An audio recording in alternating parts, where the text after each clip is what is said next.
Is it time to reimagine your future? The right business skills may make a difference in your career. At Capella University, we offer a relevant education that's designed to focus on what you need to know in the business world. We'll teach professional skills to help you pursue your goals, like business management, strategic planning, and effective communication. And you can apply these skills right away.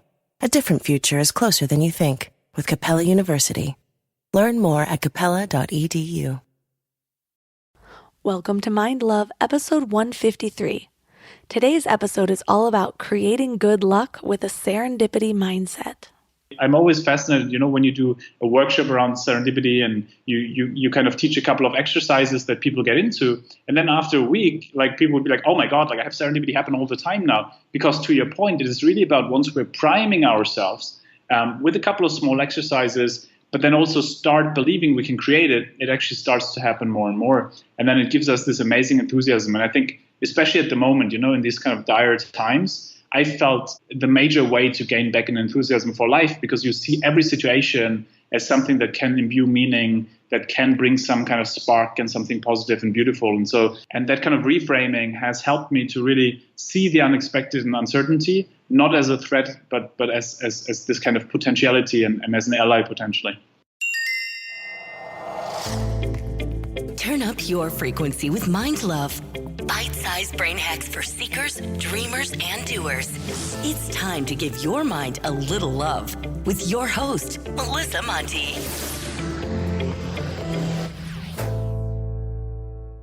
Hi, friends. First of all, if you haven't subscribed to the podcast yet, make sure to hit the subscribe button so you're always updated about new episodes. Plus, you want to know basically the best way to give back to your favorite podcasts? Actually go to the iTunes app and leave a 5-star review. Reviews are scientifically proven to make me love you more. That's just how it is. I love you when you leave me a review. You sit in my heart for days at a time. No, but seriously, they really help the growth of the show. They're probably the number one thing that you can do besides supporting my sponsors or joining the membership. So it's an easy, free way to give back to a podcast you love. And if you do leave me a review, send it to me at MindLoveMelissa on Instagram, and I'll send you a free meditation track. This week, the review I want to share is by Lil Nisi. She says, I love this podcast. Melissa always has interesting guests which bring a variety of healing modalities to the discussion table. She is personable and easy to relate to.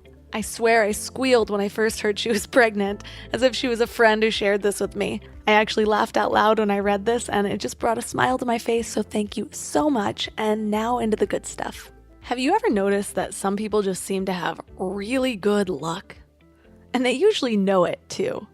They're a little more willing to take a risk or put themselves out there because they're basically expecting a positive outcome. And the same goes for people with so-called bad luck. They also know it. Maybe they lose a lot of things, or they get scammed, or they happen to be the person that's sprayed with mud while standing on a street corner. They tend to respond to these bad things that happen with something like, ugh, of course that would happen to me. Things like this always happen to me. What's up with that? Do they have cosmic signals attached to each of them that tells the universe how to treat them or how to respond? Do we carry a different type of energy? Maybe some carry an energy that attracts and others carry an energy that repels? I am a lucky person. I always have been, not to brag, but kinda. I did go through an unlucky phase in my 20s, but I got it all back. I was looking back and trying to remember why or how I just always knew I was lucky. Was it one moment? Was it a bunch of moments where I noticed a pattern? Something must have jump-started this belief, right? The first memory I can think of was when I was really young, 4 or 5, and my whole family would go to the Alameda County Fair in Northern California, and there were these horse races. Well, my grandparents would let me pick the horse that they'd bet on. And at the time, I had a very scientific process for picking these horses. I'd pick the one with the best name or the prettiest ponytail, obviously. Well, twice in a row, my horse won. So my grandparents just started calling me lucky. This was at an age where my mind was really malleable, right? So I just started believing I was lucky. There was no doubt in my mind. The universe proved it. It supported it. There was proof, and then other people affirmed it. So I just knew it must be true. Well, the funny thing is, I can also remember almost every time we went to the horse races after that day, my horses did not win. Apparently, picking by the best ponytail is not always a sure thing. But for some reason, that did not affect my self-belief. I just assumed it was a fluke, or the horses weren't keeping up with my luck. I remember thinking that there were just too many bodies involved. In different words, in the words of a 5-year-old, but that horse or maybe that jockey could be unlucky, so I just need to start using my luck for things with less interference. Well, since that time, you better believe that I have put my name in nearly every raffle with a worthwhile prize that I've really ever walked by. I enter contests, I call radio shows, because I know deep down I have a real chance. And the older I get, the more my ideas on luck change in general. I don't really think about or hope for prize winnings quite as much. I mean, sometimes. But, we tend to focus on the things that really matter to us. And so these days, I'm counting my luck when I meet the perfect person or I stumble upon the perfect opportunity. And I can almost always trace back the really good, seemingly lucky things that happened to me to some sort of chance encounter, including meeting my husband. So what is it all about then? Do I carry a different energy? Honestly, I bet I do. What I don't think is true, though, is that this energy is only available to me or a few lucky people. I think it's cultivated. It's not that I was born with some exclusive golden lucky energy, but more so that my self-belief influences the way I approach the world. Think about it. I enter every worthwhile raffle because I believe I have a chance. How many of you walked by or dismissed because you thought, the odds really aren't that good, so I probably won't win anyways? Well, I'll tell you what, you definitely won't with that attitude. And that childlike confidence leaked through to my more adult version of luck. I tend to bring a little bit more confidence into chance encounters because I never really know where it might lead. I am also comfortable sharing my achievements with these chance encounters. As an only child, I was never really shamed from bragging, and I totally put bragging in air quotes, because it is well known that men brag way more than women, and it actually gets them places. So I think we should all get a little more comfortable bragging. For one, it gives other people permission to share and celebrate their own achievements. And you know what? We should be damn proud of what we've done. It keeps you motivated. Anyways, there's this saying that goes something like, every risk you don't take gives you a 100% chance to lose. Totally true, right? If you believe you have a chance, you're more likely to take that chance. At the same time, those that believe they're lucky place more emphasis on the times that they win. I've lost plenty of raffles, but for some reason I only really highlight in my mind the ones that I win. So there's some fundamental ways that believing you're lucky or unlucky affects how we put ourselves out there, right? But what if there's even more to this? What if there's a science behind creating luck? Well, that's what we're talking about today. And our guest is Christian Busch.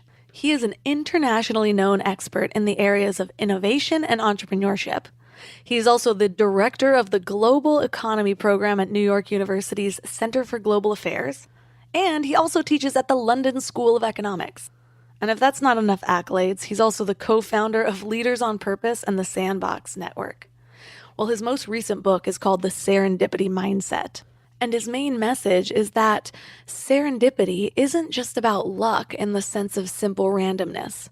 It's about seeing links that others don't and combining these observations in unexpected and strategic ways, and then learning how to detect the moments when apparently random or unconnected ideas merge so that you can form new opportunities. So this isn't going to be just some woo-woo conversation on how to feel lucky, as much as I love the woo.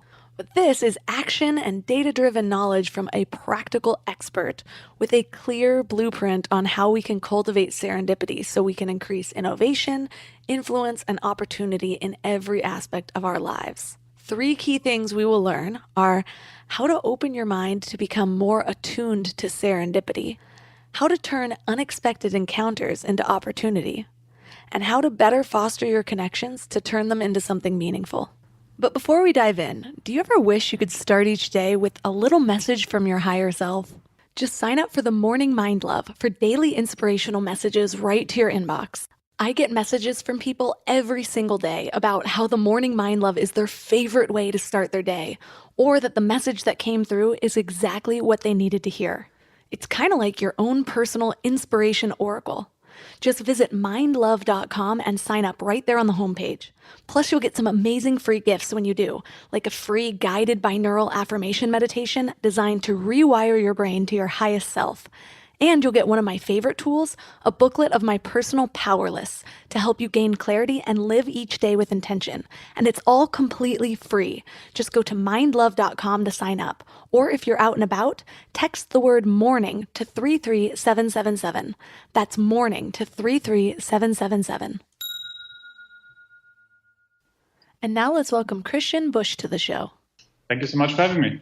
So what is your story? How did you start to study this idea about serendipities and change your mindset around it?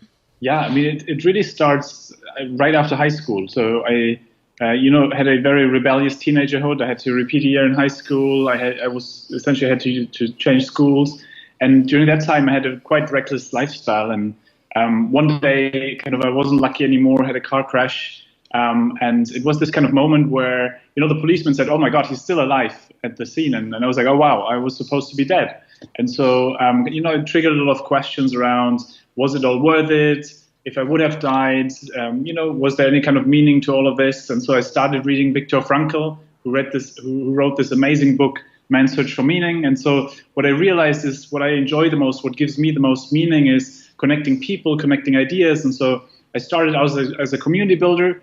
And then kind of went into entrepreneurship, and it was all about somehow bringing together people and ideas. And one of the things I've realized then when I went a bit more into academia, kind of working on some of these issues and what we can learn from that, is that the most joyful, purpose-driven, exciting people around me, they had something in common, which was they all somehow intuitively cultivated serendipity. They all intuitively see something in the unexpected and turn it into a positive outcome. And so I got really fascinated about how do we create this smart luck, this kind of luck that's very different from the blind luck that's just about receiving something. It's the smart luck that's about creating it and doing something with it. Right. And you say in the book that it's not just these coincidences, which a lot of us just think, oh, it's just a random serendipity, and we kind of brush it off as just something that happens every now and then. But this idea of really spotting and connecting the dots to start to see bridges where other people see gaps. So can you give us an example of where one person might see something as just a run-of-the-mill serendipity and where somebody else might see that as something that's leading towards something better? Yeah, absolutely. I mean, take the quintessential moment, when we were still allowed into coffee shops. I mean, I'm here in New York, so at the moment it's not an option. But in general, if you have slightly erratic hand movements, as I do, you tend to spill a lot of coffees. And one of the things I realized, in these kind of unexpected moments where you spill a coffee over someone, and let's say you sense a connection, right, that you sense there could be something there. And now you have two options, right? The one is you just say, "Oh, I'm so sorry, here's the napkin," and that's it. And you walk outside and you're like, "Oh my God, what could have been?" Or the other option being, "Oh my God, this is unexpected, but hey, let's start a conversation, see where this goes," and it turns out to become a relationship, or it turns out to become a co-founder, or whatever that is. And so in these situations, it's really about saying, how do I react to the unexpected? How do I do something with it? And we see that all the time, actually, from how up to 50% of inventions happen, to how we find our lover, our co-founder. And so I've got really fascinated about this. And, I think the quintessential example in science probably is when a couple of decades ago, researchers were injecting or giving people medications against angina, the disease. And, they realized there was some kind of movement happening in male participants' trousers.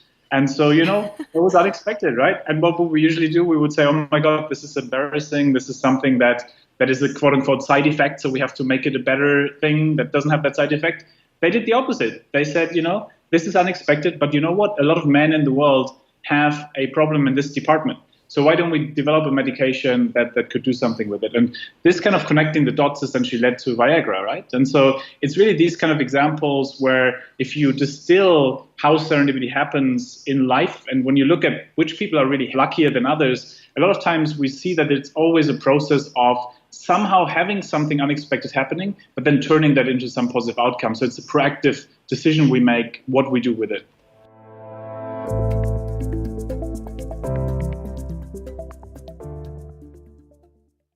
Before we go deep today, I want to give you a little gift, and I want to give it to you every single day. It's called the Morning Mind Love. I know how life can be. You're all fired up after an inspiring episode, and then a new day or a new challenge comes at you, and it's just hard to keep up that energy. Well, the Morning Mind Love is kind of like an oracle from your higher self to help you start each day with a positive focus. Plus, when you sign up, you get 2 free gifts, a 30-minute binaural meditation and 30 days of journaling prompts to help you remember who you truly are. And it's all completely free. So join over 9,000 people and go to mindlove.com to sign up or text the word morning to 33777. You know what's crazy? After all these years of hosting Mind Love and talking to some of the world's leading experts, one of the biggest eye-openers for me has been just how much our gut affects, well, everything. When my gut feels good, my mind feels clearer, my intuition is stronger, and I just feel more balanced. And that's why I'm excited about Zoe, a science-backed nutrition company that is totally changing how we understand our gut health. They've created the most scientifically advanced at-home gut test and built the world's largest microbiome database. So when you get your results, you're not getting generic advice. You're getting insights about your body that other companies just don't have the data to provide. There's also just so much misleading health information out there. Food companies even pay influencers to promote ultra-processed foods as healthy. And that's why I love that Zoe relies purely on science. Real science. The randomized controlled trial showed that participants were 4 times as likely to report better sleep and more energy, all thanks to the info from the largest microbiome database on the planet. So go to Zoe.com and find out what Zoe membership could do for you. And because you listen to Mind Love, you can use the exclusive code MINDLOVE10 to get 10% off membership. As a Zoe member, you'll get an at-home test kit and personalized nutrition program to help you make smarter food choices that support your gut. That's Zoe.com. Use MindLove10 at checkout. Trust your gut. Trust Zoe.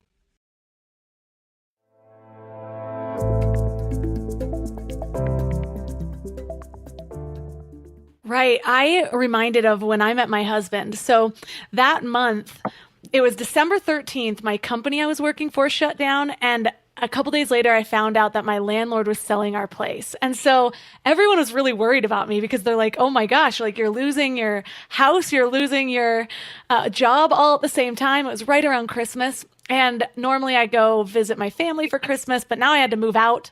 So I was just staying in the city and just trying to figure it out. Well, I could have just gone into like a depression and been like, woe is me, and felt like a victim. Or what I chose to do was, at this point, enough had happened in my life where I thought, I'm going to make the most of it. So I found something else to do around Christmas. And it was just interesting because I ended up meeting my husband. If I had had a job, I probably wouldn't have been able to spend so much time with him.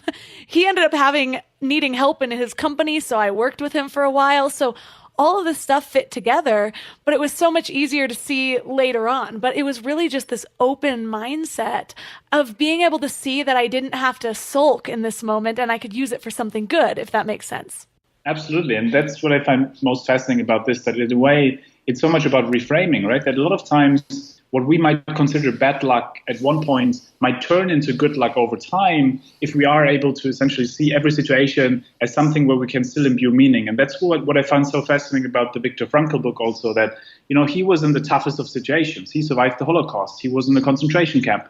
And yet, like, even there, he said, you know, there's a meaning. When I wake up in the morning, I can still have a conversation with someone and make them feel better. And by doing this, I will feel better about myself. And so in a way, kind of by doing this, he reframed every situation into some kind of situation of still being able to do something. And I think, to your point, the beautiful thing about serendipity being that a lot of times it's so much about how, in a way, out of crises, out of unexpected crises, there is beautiful things emerging based on our response to it. And so if I look at a lot of our research, for example, is around, you know, senior executives in large companies. And one of the things you see, one key pattern is that a lot of the key initiatives came out of, oh my God, a hurricane happened and we had to react. And by reacting to this, we were able to really bring out our core values and people saw our real colors and these kind of things. And so in a way, these moments of crisis allow us also to, A, kind of bring out our real colors, but also B, if we look at it in a long-term perspective, serendipity a lot of times over time develops, right? It's not like this kind of one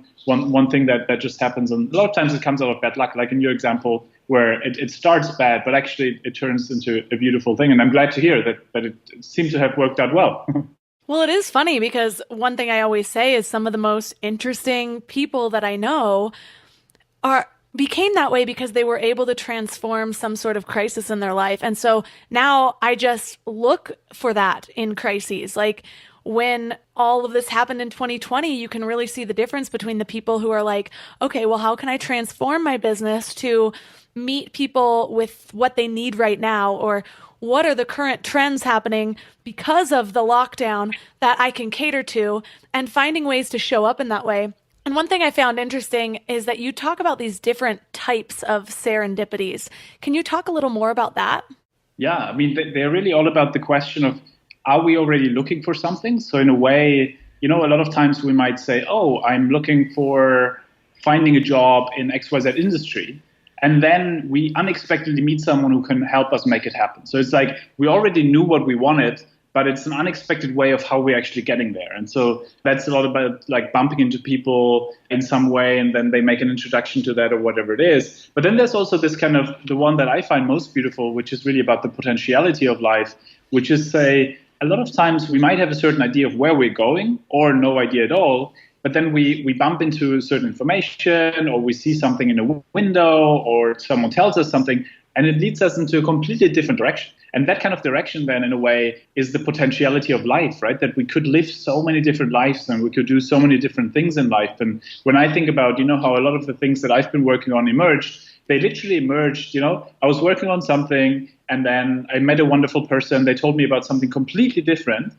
Which seemed completely unrelated in the moment. It led me into a completely different direction, but similar to how a lot of CVs look like. They always look a little bit disparate when you look at them, but then there's this kind of common thread in the end that we somehow realize brings it together. Like in my case, for example, connecting people, connecting ideas, like I realized that is something that brings it all together. But the different types really saying, hey, like, is it about something where we already were looking for something? Or is it something that leads us into a completely different direction than we were looking for? And both are beautiful, but I love the potentiality of the second because it really helps us to realize how much there is about life. So a lot of us are used to kind of dismissing these serendipities or just passing them off. How do we start to become more attuned so that we avoid missing the serendipities in our lives? That's a great question. And I look at it from two perspectives. One is, how do we seed more dots? So how do we put more dots out there? And then how do we connect dots better and more often? And so the first one is really about how do we create more meaningful accidents? Like how do we set more hooks that allow us to have more dots there? So to give an example, there's this amazing entrepreneur in London, Ollie Barrett. And if you would ask him something like, hey, Ollie, what do you do? On this kind of the dreaded question that people ask on conference calls or when you meet someone the first time, like this kind of what do you do question, he would say like, well, I'm a tech entrepreneur, but I recently started reading into the philosophy of science. But what I'm really excited about is playing the piano. And so what he's doing here is he's giving you three different hooks where you could be like, oh my God, such a coincidence. I just started hosting piano matinees. I want to invite you for that. Or such a coincidence, I just started reading into XYZ philosophy of science as well. Whatever it is, but essentially it gives you different options of what you could connect with. So that's really the first one around this. The other one is more around how do we train ourselves to connect dots?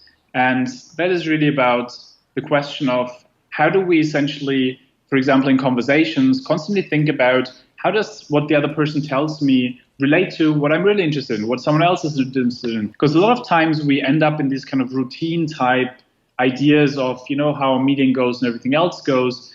But once we start putting ourselves into that idea of, hey, we can constantly actually connect different types of dots, we can prime ourselves to it. And so one thing I found super fascinating that has helped me a lot is starting a serendipity journal where you literally write down, okay, what are the kind of conversations today where I could ask slightly different questions, or I could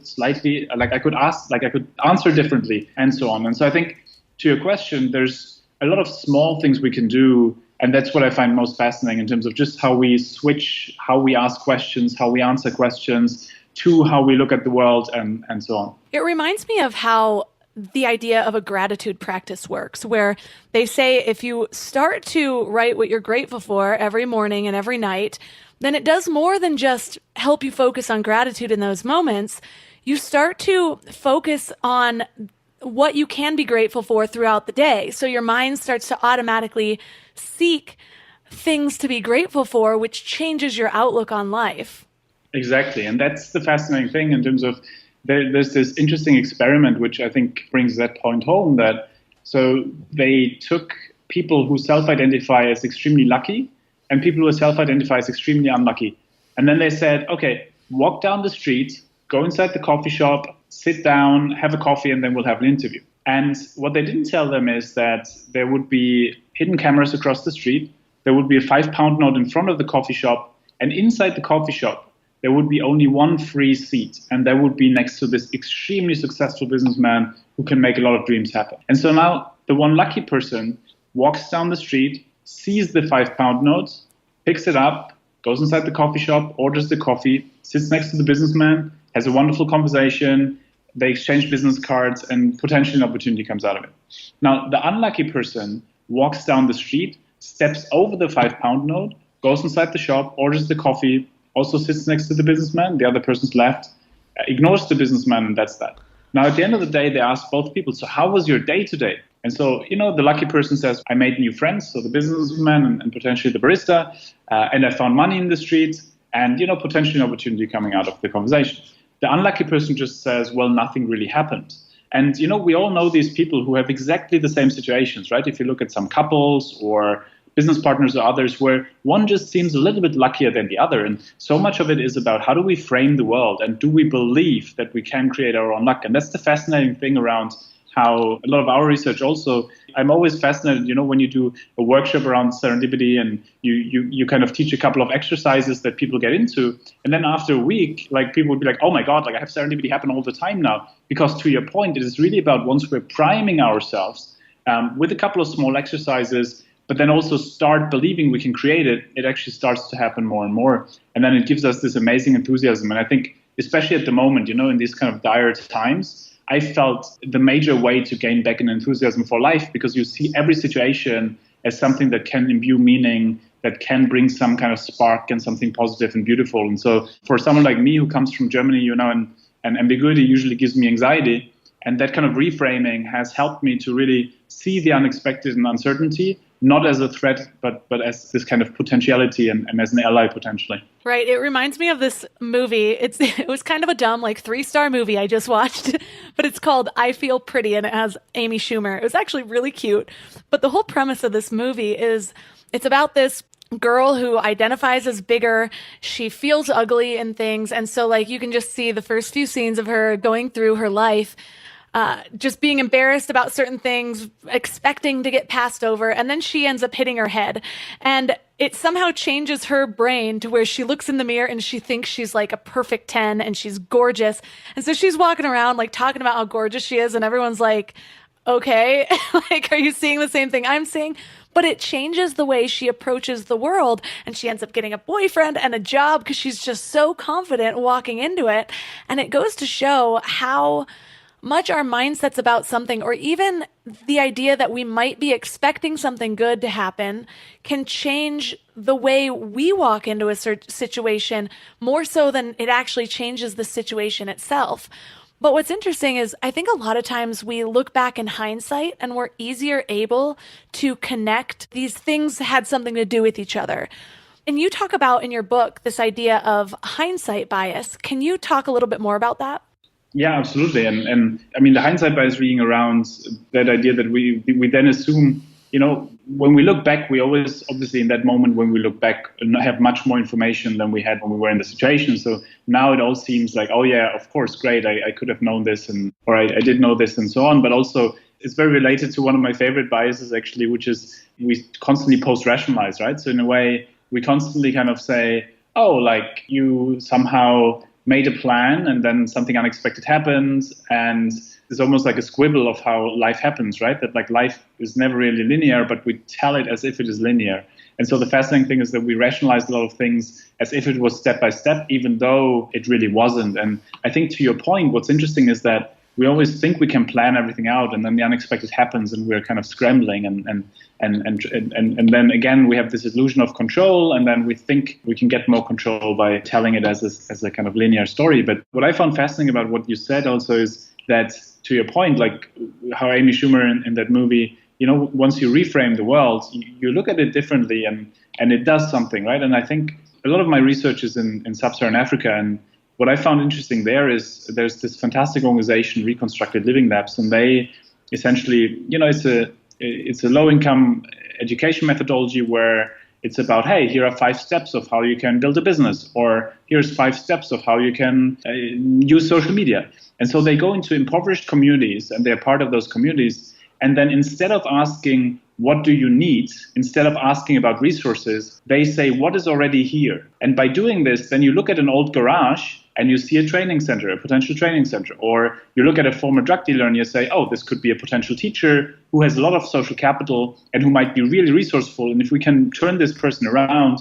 they will probably bring a lot of people into like kind of more formal employment because they have so many contacts and everything else. And so the point being to exactly what you mentioned earlier, that once we reframe the world and look at it from that perspective of seeing something in what is there, it literally starts to happen, because a lot of times actually it might be there, but we might not see it because we're focused so much on outside resources or being prettier, being XYZ, and looking for something we don't have yet rather than looking at what we already have.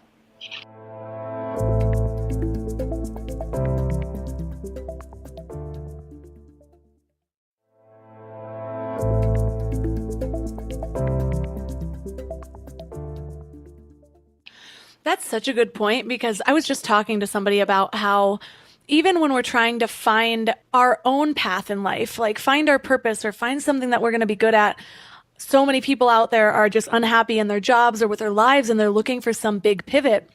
And they're looking at these other people and figuring out what they don't have and trying to cultivate that in some way or develop this brand new skill, when a lot of times it's much more purposeful to see what you're already great at, what your strengths already are, and then find possibly new uses for that or whatever. And it reminds me too of a concept you talked about in the book that I didn't really think of when it's coming to serendipities, because often you're like, oh, I met the perfect person at the perfect time. And one of the things you talk about is having a curiosity and openness to unsought information. And so a lot of us might hear something and we're like, oh, that doesn't apply to us at all, or that doesn't apply to me, so you tune it out. But instead, it's like if you just are curious with more things in your day-to-day life, because you're the type of person that expects to find an opportunity, you can almost put a pin in it, because you don't know if like 3 weeks down the line, suddenly something happens and that information's relevant and you can recall back to it.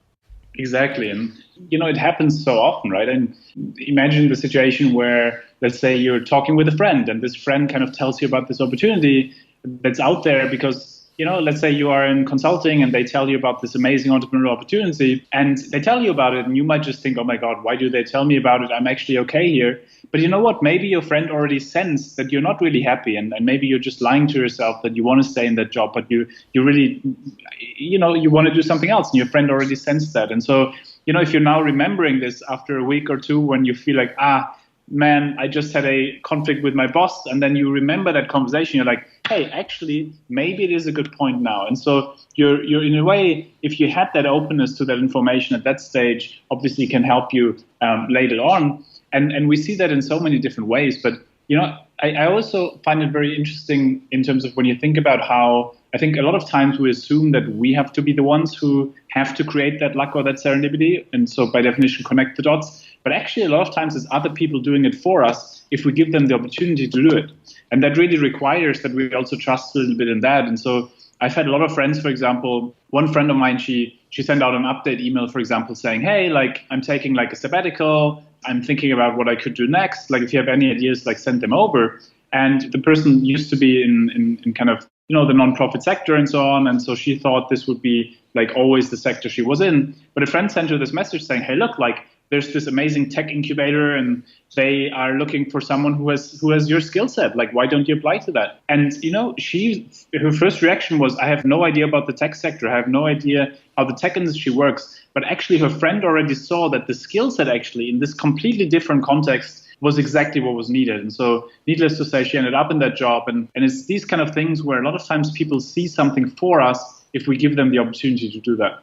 Right. And even in that case, it does take the openness to be vulnerable and like put out feelers maybe, or even just the openness of being the type of person where somebody feels comfortable making a suggestion to you. Because I definitely have those friends that I'm like, I know if I suggest this to this person, she'll be open to the idea, and other people who you just know are going to shut you down immediately, no matter what. And so it reminds me of when I was starting my entrepreneur journey, one of the first steps that I did, because I was just in that place of trying to find something that was right for me, something that was going to light me up or fulfill me in some way. And one of the first steps I did was I wrote letters to a bunch of different people that I knew, about 11 people that I knew from different areas of life, whether it was an old roommate, an old coworker, my current husband, my boyfriend at the time. And I asked, hey, if I were to have one superpower, what would you think that it was? And I know that even doing that is pretty vulnerable for some people. So I wrote in this letter, I was just like, I'm doing this entrepreneur course. This is a challenge. I have to reach out to people. That way it kind of took it off my shoulders a little bit. And I was just like, would you please answer this question for me? And I got the most enlightening responses back. And one of them was similar to what you said your superpower was in the beginning about connecting ideas. And a bunch of people said in different ways that I was good at taking ideas from different sources and combining them and making it easy to understand for people. And it gave me the idea for a podcast where I'm able to share ideas. And so having that, you can even just straight up ask for people to say like, hey, can you help me in this way? Or are you seeing something that I'm not seeing? Whether it's for a new opportunity like that, it happens a lot in business where we think we know like this app we're creating or whatever. And it's like, I already know exactly what I want it to do. But then you send out a survey to all of your users and you're like, well, what do you need here? And it ends up being completely different than what you thought it is, because we get into these narrow-minded tunnels of what we're already creating. I like exactly that question, like in terms of having other people identify the superpower. And I think there's beautiful variations of this, right? In terms of asking friends, like, I don't know, if I would write a book, what should it be on? Or if I X, Y, Z. So this idea of like allowing other people to identify that for us. And so I think that's a great example. It's also something I've seen it work in companies in different ways as well. Like once we open ourselves up to that and do it in a slightly vulnerable way. I mean, in companies, for example, you know, when team meetings don't only start with, oh, how was last week's performance or last week's sales numbers, but if it's about what surprised you last week, which assumptions did you question, like things that essentially open you up to the unexpected, that's fascinating, because then it's not only about identifying new potential areas, but also in companies, it just can really help avoid failure later on, because you easily early on understand what people see in the situation. I think that's the same with our lives, right? If people feel, hey, there's a non-match between what we're doing at the moment and what our superpower is, then that's an issue, right? And so it's exactly those kind of questions that really help us question the direction that we're on. It reminds me of that quote by Henry Ford. If I had asked the people what they wanted, they would have asked for a faster horse. Whereas sometimes you need the vision to see beyond that. So it's like also reframing questions in different ways to get different answers can be helpful too. And it reminds me of something else you talked about in the book about how our knowledge and expertise can be a blessing and a curse when it comes to serendipities. Why is it that sometimes when we know more about a given thing, that sometimes it can get in the way of us seeing more opportunities? Yeah, I mean, it's really the hammer and nail problem, right? The functional fixedness, like when you have a hammer, then you will always think in terms of, oh, when you see a nail, you will always think, oh, I need a hammer for kind of putting that nail into the wall. And if you don't have a hammer, you will try to search for a hammer. Versus if you never saw a hammer, you might use whatever is available to you to just get that nail into the wall. And that's the same with, you know, how we're in a way potentially closing ourselves to serendipity because we think we have it all figured out. And to me, like a quintessential example is, so I do a lot of supervision of kind of thesis, of dissertations. And so there's usually two types of students, and I obviously try to keep an open mind. And even if my first impression is in some way, I obviously try to revise that as I go. But there's usually two types. Like the first type comes in and says, I know exactly what I want to do. Here's my literature. Here's what I want to do. Can you give me a stamp of approval? And I'm like, great, run with it. And so they usually end up pretty okay with like an A-, B+ type. And that's that. Now, the other type comes in and they're like saying, well, I read into this literature, and I was trying to understand this, and, I found this interesting, but I'm not really sure which one it is. And so there's this ambiguity. There's this kind of this idea that I haven't figured it all out yet. And that, in a way, a lot of times leads to real originality and new ideas, new solutions, because in a way they allow themselves, obviously they don't want it in that moment and it feels a bit painful, but that allows them for that creative friction that leads to positive, really interesting outcomes. And they a lot of times end up as the kind of AA plus type students, or as the kind of B, C type. It can go both ways. But the key point is that a lot of times, in a way, exactly this idea that if we are very fixed on, in this case, a particular literature or a particular tool like a hammer or a particular model of how we think about the world, a lot of times it closes us down to other things that could happen. And there's a lot also in terms of when you look at how innovation plays out, a lot of times real radical innovation tends to come out of extreme resource constrained environments. Like in Kenya, for example, that's where mobile banking emerges, because if you don't have an ATM machine in a village, you don't think about how to improve the ATM machine. You think about how do I get money from A to B if I have a mobile phone? And so you don't need to unlearn certain tools like ATM. And so it's really about this kind of idea that it can be great to have expertise, it can be great to have tools and everything, but we should always have enough in our portfolio so that we can really question the existing ones. But so say we start to actually find more of these opportunities, but then the next step actually becomes acting on them. How do we start to train ourselves for that courage or that boldness? Some people just aren't used to creating those opportunities, or they're not extroverted enough to really know how to foster those connections or turn that chance encounter into something greater. How do you translate that into an opportunity is what I'm trying to ask. Yeah, that's a great question. It actually reminds me of, I feel like a lot of us have this kind of inner imposter, right? Where we're like, oh, actually, am I really ready for this? Am I really ready for this opportunity? And so on. And I remember I had this wonderful conversation with someone in London who works in the restaurant business. And we had this conversation where I asked him, so how much serendipity do you have in your life? And he would be like, well, before I was 25, never. And after I was 25, all the time. And I asked him, so what changed? Because essentially, since he's 20 or so, he's been working in this restaurant, and he would always kind of be like really nice and kind with people, and people would always offer him opportunities, right? They would always say, someone like you could do XYZ, like, shall I introduce you to XYZ person? And he would always say, no, because in his mind it was, people like me are not supposed to be in XYZ area. People like me are supposed to work in a restaurant or so. And so it was fascinating that, so he had this experience where he went through a process of, he had a couple of people around him who essentially eased him into, trying out, going to a couple of interviews. And by building this kind of self-confidence that came with going to a couple of interviews, getting a couple of rejections, but also going through and being accountable to his friends, he essentially after then went through like this idea of, I can do some of these things. I am worthy of this. And, to me, this is actually I'm thinking more and more about parenting. And it's something where when I look at those kids that I feel have the most self-confidence, the kids that seem to be like really kind of, feeling worthy, when I look at how parents do that, like this idea that these kids are part of the table, right? They're sitting at the table. Like there's a 10-year-old kid who gets asked for her opinion, and like these kind of things where it's really about saying, how do I already raise kids that feel they are part of the conversation, that feel worthy of opportunity and so on. But if we are now in a situation where maybe we don't feel like that, how do we essentially set ourselves up for that in terms of something that's worked pretty well for me is literally to go to, have one or two accountability partners around me and say, you know what, I will apply to these 50 things now. I will go to all of the interviews and I will be accountable to you doing that. And the more I do that, the more I'm like, okay, actually the first rejection really hits hard. The second rejection really hits hard, but then essentially it gets easier and easier along the way.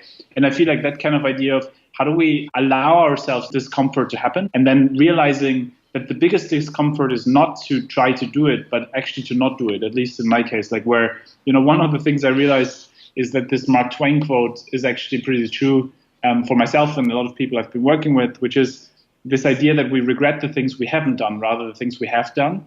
And once we realize how much it hurts to know that we haven't acted on an opportunity, it actually becomes pretty clear that acting on it the hurt from that will be much less than the hurt of, or the pain from actually not having even tried. I love that. It reminds me of a previous guest I had on, Mickey Agrawal. She's the founder of Tushy and a bunch of other really cool inventions. And anyway, she talks about in her book about reframing failures because it has such a stigma to it.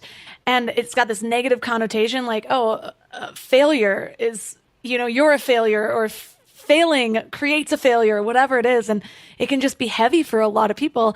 And so she talks about reframing a failure as a revelation, because every time you fail at something, you realize what didn't work, and it just gets you a little bit closer to what did. And even in sales or whatever, I have one of my friends who is a sales guy. It's what he does. And he's just like, sales is just totally a numbers game. You can't take the rejections personally. It's not a rejection of you. It's just, that 1 in 12 is going to be a lead, instead of being like, oh my God, I failed again and again and again. And you don't even get to 12 because you've lost all confidence in yourself before you even get there. Absolutely. And I feel like that's exactly why, in families and companies and organizations, I feel like one of the biggest shifts we can do in the quote unquote culture that we have in those relationships is to allow exactly for that, to say, we don't, like, if you're failing, I liked how you framed it. If something doesn't work out, it's not that you are a failure. It is that something didn't work. And like, it was an experimentation. What you just mentioned, a revelation. And I like that a lot. It relates a lot to, so I'm a big fan of these ideas of project funerals and postmortems, where essentially in organizations, and again, we can do similar things in families and other contexts, where when something doesn't work out, how we usually try to hide it, right? So we would be like, oh my God, it never happened. And hopefully nobody saw that it failed and that I'm responsible for it. And what some organizations do is they do the opposite. They say, well, you know what, whenever something doesn't work out, let's make a funeral around it and let's celebrate the learning from it. So we're not celebrating the failure, we're celebrating the learning from it. And so in this one example, they had this like a window, like a glass window. And the idea was that the light wouldn't reflect. And so they developed this wonderful technology for it, but then they realized that people wouldn't pay a lot of money for it. And so they laid it to rest in front of project managers from other divisions. And they said, hey, look, we learned that next time we should look more into what the market allows and so on. And then one person in the audience would be like, hey, have you considered what this would mean for solar? Like, if you would take this technology and use it as a solar device, how much energy that could absorb? And that is how, quote unquote, serendipitously or luckily, their solar division partly emerged. And so the point here is that a lot of times serendipity actually happens in exactly those moments. They are quite vulnerable potentially, but they are about real knowledge sharing, because essentially now we're open to say also the things that don't work. And usually these are the ones where we can learn the most from, but we're hiding them. And so I'm a big fan of not only talking about these hero stories and things that go well, because a lot of times, obviously, half of it might anyways not have happened the way people tell it. And the real learnings a lot of times being in the things that don't work. And so I'm a big fan of this idea of seeing something that didn't work out as experimentation. And that in a way then makes people feel that they can lose less if they're a bit more risk-taking. I remember reading about Sarah Blakely, who's the CEO of the company Spanx, and she was talking about how at her family dinner table, every night her father would ask her, what did you fail at today? And so it just changed her idea around failure. They would actually make sure that they did enough things that one of them would be a failure, because it showed that they were actually taking risks out in the world. And so it's something that she applied to her company about where every week in their team meetings, they actually ask, what did you fail at this week? And so that way people in their company aren't afraid to take risks. And it just comes back to that whole like growth versus fixed mindsets. That's the biggest difference between kids, who you'd think like praising a child for everything that they do right would be great and be positive reinforcement. But it's been proven that a lot of times then they have this identity that they excel at things, which seems like it could be a good thing. But on the other hand of it, they become embarrassed, or they don't want to lose that part of their identity if they do fail. So they stop doing things unless they actually know that they're going to win, which I feel like is something that in areas of my life, not all areas, there were certain areas that I can identify that fixed mindset growing up. Absolutely. And I guess we all have it in parts in us. It's fascinating, to exactly your point. How do we, in a way, allow others and ourselves to in a way see it that way? And so it's fascinating. I mean, talking about growth mindset, where in a way, that is also, it comes back to what we talked about earlier, like how do we look not only at the situation, but also us in relation to that situation. So how do we look at us in the situation and say, it's not me who's like a failure in the situation, but it's me who essentially still has to master something. It's me who still has to learn something. And that's great, because like maybe life a lot is about learning, about like gaining knowledge and so on. And so that's actually something, when you think about it in terms of like serendipity mindset, that is one of the beauties also, that in a way, depending on where we are in life, there's always something to discover, and that can be new knowledge, new information, new people. And so that's actually then a good thing. And so I agree with you. And it reminds me of, I had a conversation with someone who was talking about this monk, and the monk essentially was telling him, look, like you regular humans, you're so inhuman to each other because you essentially see everyone who does a mistake as a problem.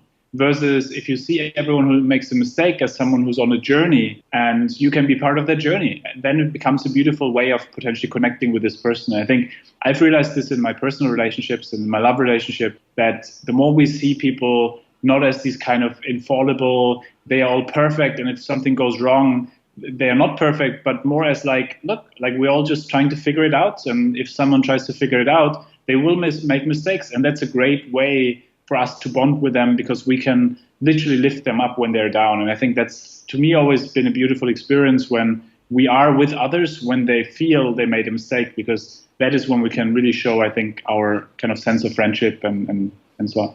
Ooh, I love that story. I actually was just sharing on my Instagram stories yesterday. I had this inspired thought of, we're expecting everything and everyone around us to be perfect.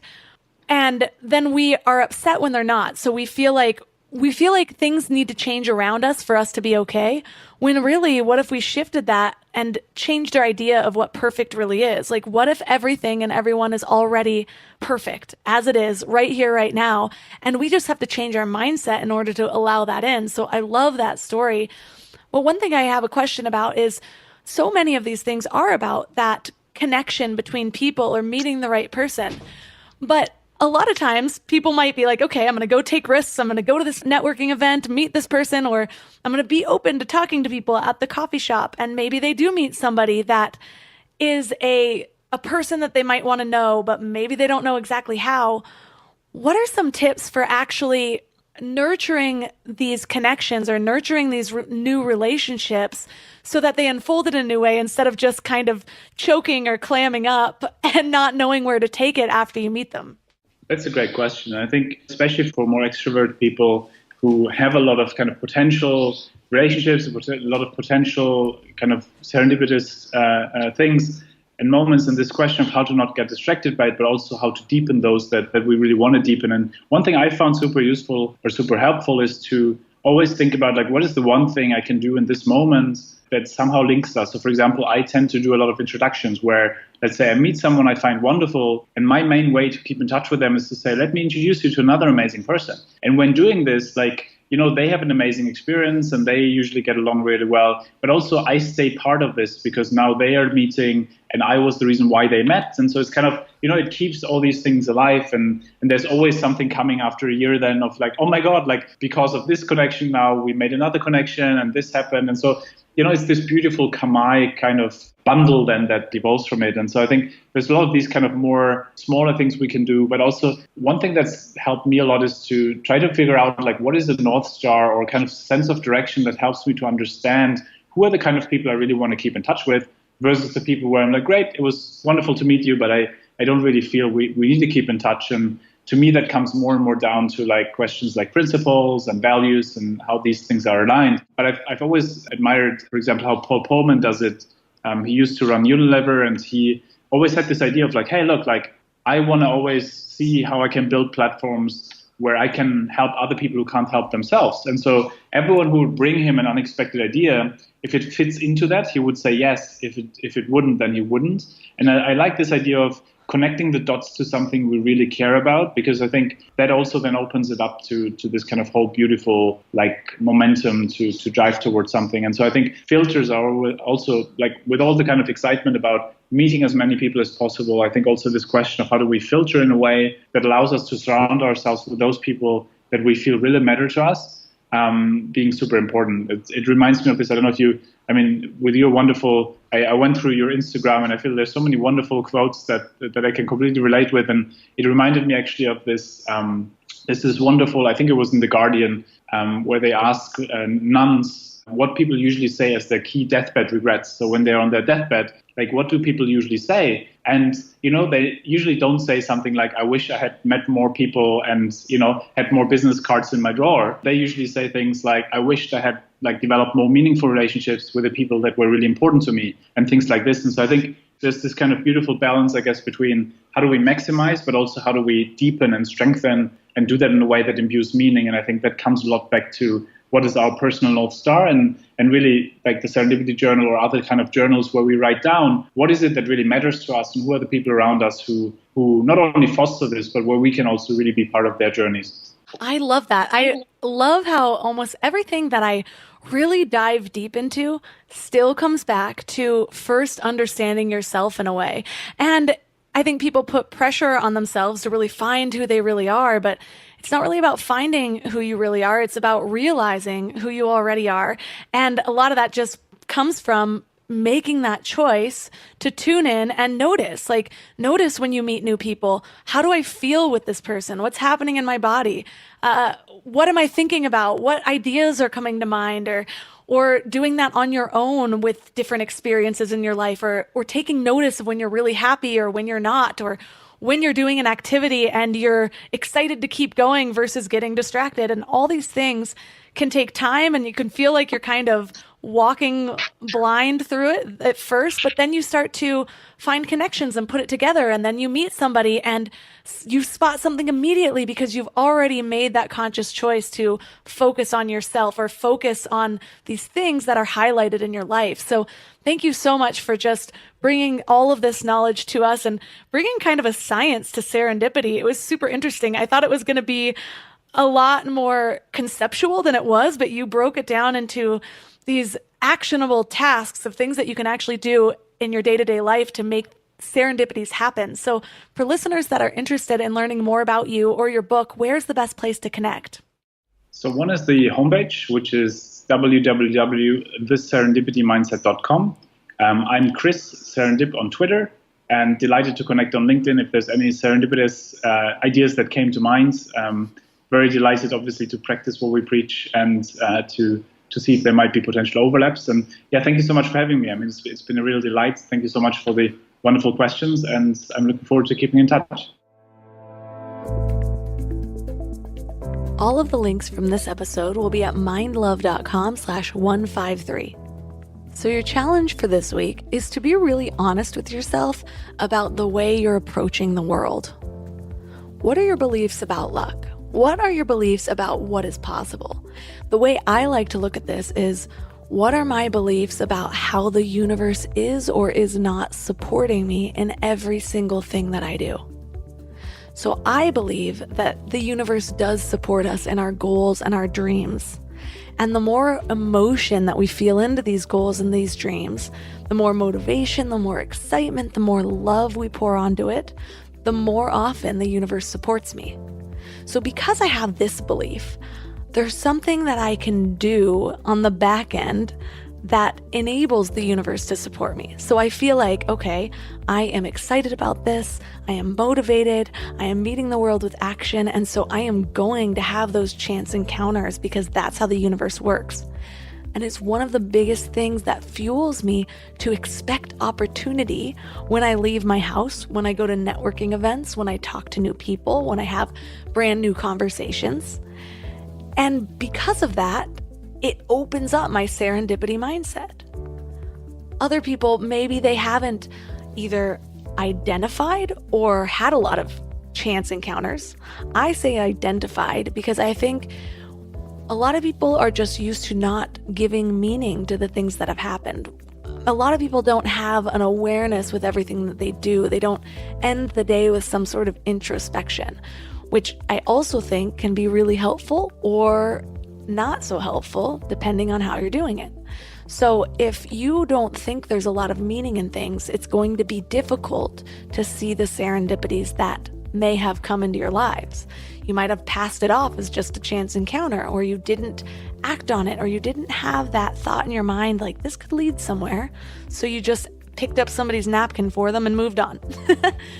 So start to notice how you approach the world, your mindset, your expectations. And if you know that you can do better, try. So again, maybe having a belief about how you are meeting the world might help you to expect better things. Understand that the universe does support you based on your emotion. The emotions are the magnetic. So if you have nothing you're excited about or looking forward to, it might be harder and harder to spot these things because the universe doesn't really know how to support you. One side note of this is I think there's a lot of meaning in things whether we know it or not, but it is up to us to willingly come forward and decide to look for that. So again, just bring more awareness to how you feel when you're going out into the world, what those expectations are, what you actually want out of life. Get really clear on a new goal, and maybe that new goal is just to open up your serendipity mindset and have it as wide open as possible so that absolutely anything can happen. Even that has the power to change the way you approach the world. So have fun with this. It is a really fun process and it's exciting. There's really nothing to lose. So let me know how it goes. Reach out to me on Instagram at mindlovemelissa. Also, share this episode if you found it powerful. You can take a screenshot and tag me or Mind Love Podcast on Instagram, or just share it directly with a friend. Talk about it on Twitter. Talk about it on your blog, whatever inspires you. Don't forget that we have a premium membership that you can start where you'll get twice the episodes of Mind Love if you need extra inspiration. You also get meditations that I add every single month and ad-free episodes. So I would love to see you in there. And other than that, thanks for giving your mind a little love today, and I'll see you next week.